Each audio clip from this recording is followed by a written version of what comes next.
Tampa Bay Buccaneers 2022 season didn't end the way that I'm sure they didn't want, the fans didn't want. Loss to the Cowboys at home. The season was just kind of up and down and all over the place. A lot of injuries that took place and kind of derailed the season a little bit. A lot of changes. 2023, we're not sure exactly what's going to happen with the Bucs. New quarterback, new offensive coordinator. But we're going to get into this a little bit and find out exactly where they're going to be. So let's take a look at this and let's get into it.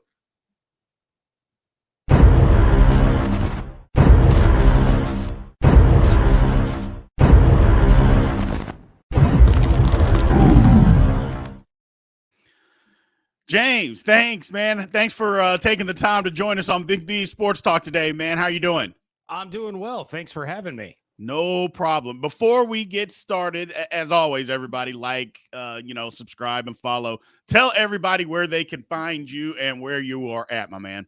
Yeah, I am the deputy editor of BucsNation.com. It's SB Nation's Buccaneers page. And then 5 days a week on the Locked On Bucs podcast with my co-host David Harrison. And you can find me on Twitter at JYarcho_Bucs. Absolutely. Good stuff, man. So, I was looking at this and the Bucs this year, and let's just get right into this. So, I'm one of those people that I saw what happened to the Bucs last year.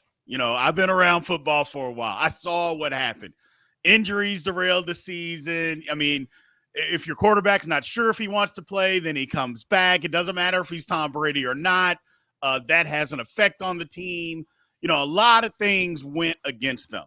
A lot of people are not expecting a lot from them this year. I actually think that they're going to surprise a few teams in the South this year. So I guess that's my first question. You think the Bucs can surprise some people and do some damage in the South this year?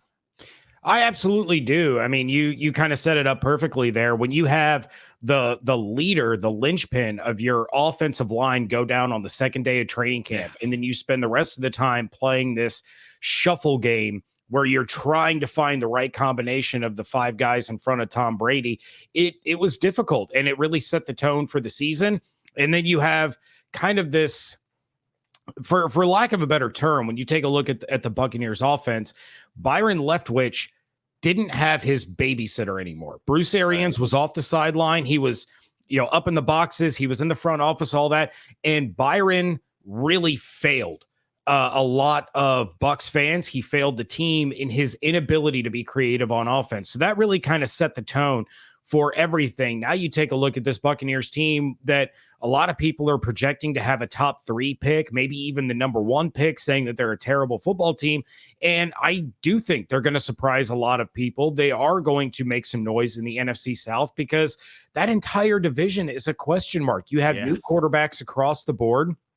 You don't really know who's going to step up, who's going to be able to play well. And when you take a look at the Bucs, the Panthers, the Falcons, the Saints, the Buccaneers probably have arguably the best defense out of those 4 squads. You have an all-pro caliber player in Vita Vea. You have one of the best linebacking duos in the NFL in Levante David and Devin White. You have Shaq Barrett coming back off an injury. You have Antoine Winfield Jr., who was playing at an all-pro level until he got injured last year.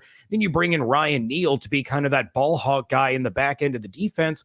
And you still have Carlton Davis. You still have Jamel Dean. So this defense is really going to be, harkening back to the 90s and the early 2000s Buccaneers team. It's going to be the defense that leads the way. You just have to hope that Dave Canales is creative enough to put his offensive players in a position to succeed. Absolutely. And that brings me to my very next question. New offense under Dave Canales, Baker Mayfield, a lot of changes. I personally don't think Baker is going to be as bad as what everybody thinks that he's going to be. Look, I get it. 4 teams in a year. That's never a good sign when you're a quarterback. That's just never a good sign. However, if put in the right situation, we've seen him do it before with a decent offensive line. Now, the running game, we'll see where that comes from, but he's got the receivers. If given time, Baker Mayfield can be effective. So what kind of changes do you expect them to make with Baker and Dave Canales as the offensive coordinator? I think it's going to be a lot of creativity. There's going to be a reliance on the run game. Rachaad White proved last year that he is a legitimate RB1 in the league. And what a lot of people don't really, when they criticize Baker Mayfield, they seem to forget the Cleveland Browns used an injury as an excuse to jettison him for Deshaun Watson. Yep. He doesn't get to the Panthers until after training camp has already begun, with a head coach that was already on the hottest of hot seats. So he was set up for failure there. Then he goes to the Rams, plays decently. But again, a lot of people don't remember that his number one receiver in LA when he was actually playing was Ben Skoranek. Like, nobody's succeeding with Ben Skoranek as your number one receiver. All, no disrespect to him, but he's not Cooper Kupp. No, he's going to lead this team. So you take a look at all those factors that kind of build up for Baker Mayfield, and you go back to the fact that when Seattle was getting rid of Russell Wilson, that team wanted Baker Mayfield. The Buccaneers, when Tom Brady retired, they were inquiring with Cleveland about getting Baker Mayfield. Dave Canales, Pete Carroll, they wanted Baker Mayfield. So now he's got a coaching staff around him that believes in him, that trusts in him. And yes, there's a competition for the starting quarterback between Baker and Kyle Trask. I've watched Kyle Trask in practice. I've watched him in training camp. I have not been impressed. I think this is Baker's job to lose, and putting the offense around him that they have: Mike Evans, Chris Godwin, Rachaad White, Cade Otton, who was really solid in spurts as a rookie tight end last year, and then kind of revamping that offensive line. It's going to have all the potential to be a successful offense. It's just a matter of, is Canales going to, in his first time as a play caller, going to put his players in a position to succeed on the offensive side of the ball? There's going to be a lot of motion. There's going to be a lot of running the ball. There's going to be a lot of passing out of running formations, a lot of kind of manipulating the defense into thinking one thing and being able to attack with something else. So I like Baker a lot. I've been on the Baker train since basically Brady announced his retirement, and I think this could be a really, really good fit for him in Tampa. Yeah, you put those receivers around him, you get a semblance of a running game. I think Baker Mayfield, look, he's got his faults, but at the same time, he can be a competent quarterback. And look, just like you mentioned earlier, all the quarterbacks in this division are brand new. And if you're going to tell me that Derek Carr is that much better than Baker Mayfield, I'm just never going to believe that. I've seen both of them on the football field. We've seen it. We've just seen it. So, and to be honest, I think that Baker Mayfield's high is higher than what Derek Carr's high has ever been.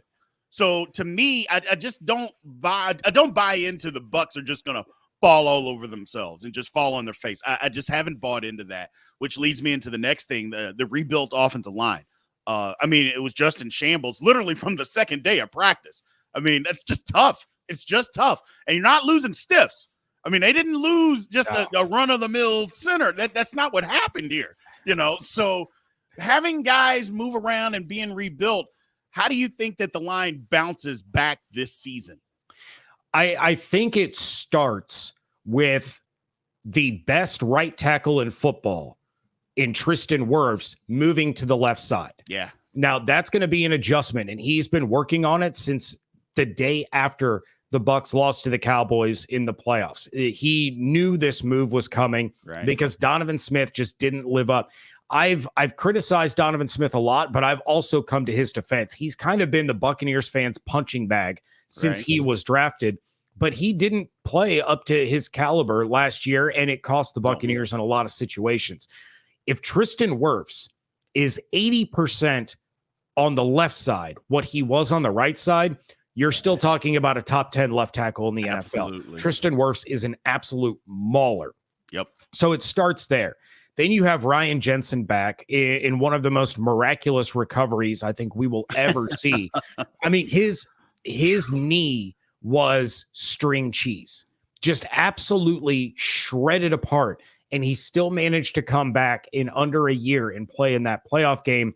So you have Jensen back. You have the rookie, Cody Mauch, coming in from a small school. Jason Light loves his small school offensive lineman. He had Ali Marpet, who unexpectedly retired. That played into the offensive line last year. Now you have Malk coming in, and he and Jensen are cut from the same cloth. I think a lot of people are going to be surprised from what they see out of Malk.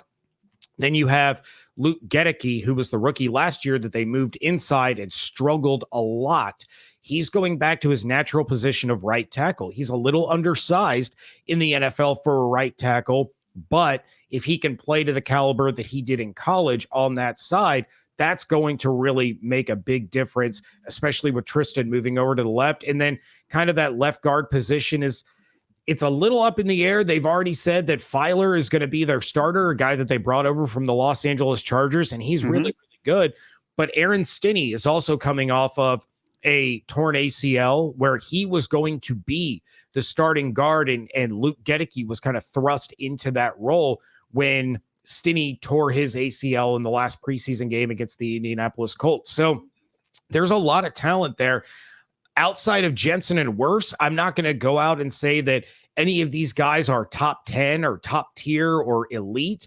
Right. But when you take a look at the depth that the Buccaneers now have along the offensive line, there's not a huge gap between their starters and their backups. They're all pretty much kind of middle of the row.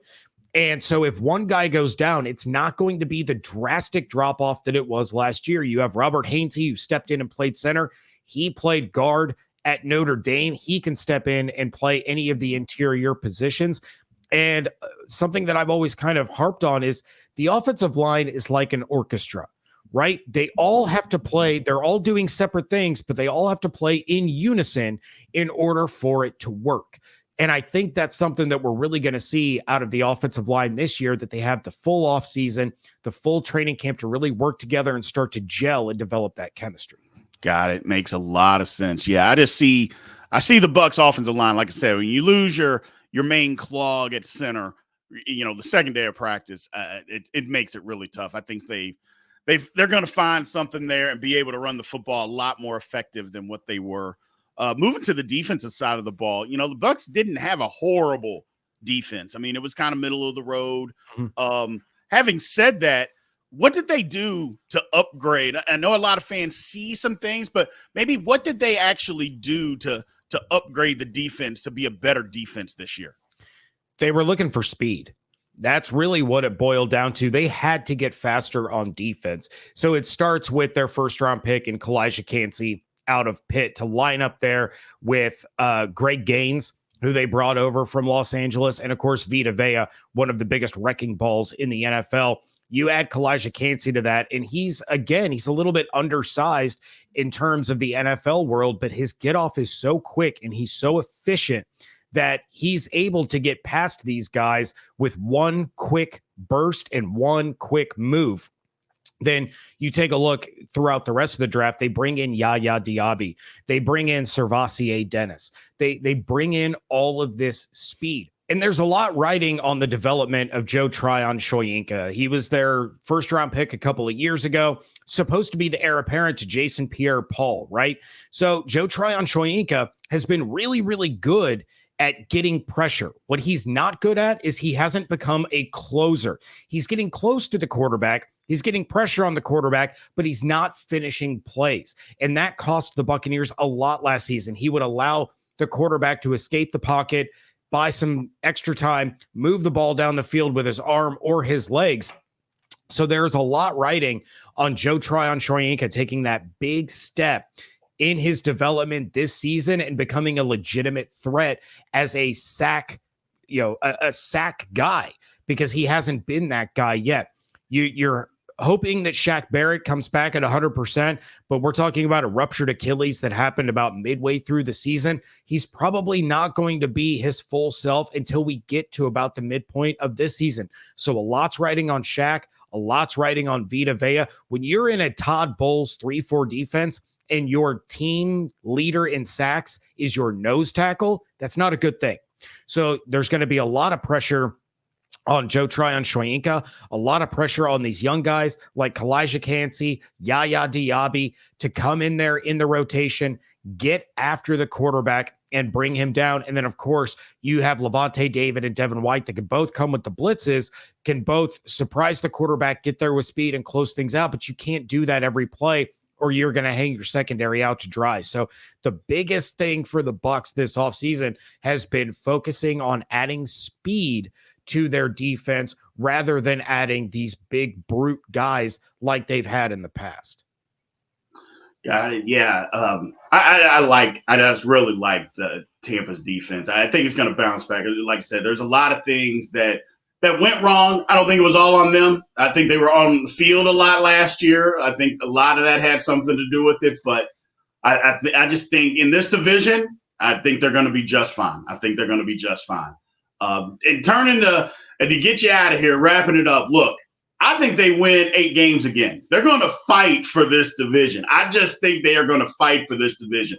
A lot of people have already written it off and said it's going to be New Orleans, and I just don't believe that. I think the Falcons will fight too, but I think that the Buccaneers are going to fight for this division. I just think there's more. They have more than what people are giving them credit for. Yeah, I agree wholeheartedly. David and I on Locked On Bucs, when the schedule came out, we went through and kind of did our win-loss predictions. We talked about the easiest stretches. We talked about the toughest stretches. But I see this as a 7 to 9 win football team. I really, truly do. And I'm not going to be surprised if they end up with 10 wins based on their schedule. I also won't be surprised if there's some growing pains for Dave Canales as an offensive coordinator and a first-time play caller. If there's some growing pains for this new offensive line that are trying to learn one another, and if there's some growing pains for Baker Mayfield, who is coming in and learning yet another new offense and trying to revive his career.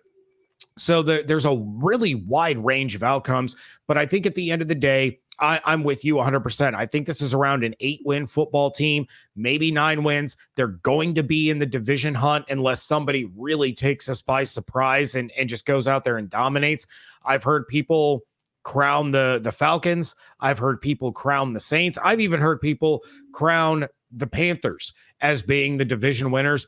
Nobody is giving Tampa Bay a shot at winning this division. And I think it's a big mistake for a lot of the reasons that you and I have discussed here. And a lot of that hinges on the defense, where you have numerous Pro Bowl and all pro caliber players playing in a Todd Bowles defense. And, say what you will about Todd Bowles as a head coach. I'm not sure if he really got a fair shake in New York. Last year, he kind of got thrust into a position late, didn't have the staff that he wanted to assemble. And now it's all on him. It's still his defense, and there are some very good players over there that are going to be able to take on the likes of Derek Carr and Desmond Ridder and Bryce Young in that NFC South. Got it. All right. Well, thanks, James. Again, I appreciate you, my man, for having us or for coming on the show today, man. I 100%, I absolutely appreciate it. Anytime you have some time in the future, we would love to bring you back, my man. Oh, it was my pleasure. It was fun being on here. Thanks so much. All right. Thank you. You have a good one. You too.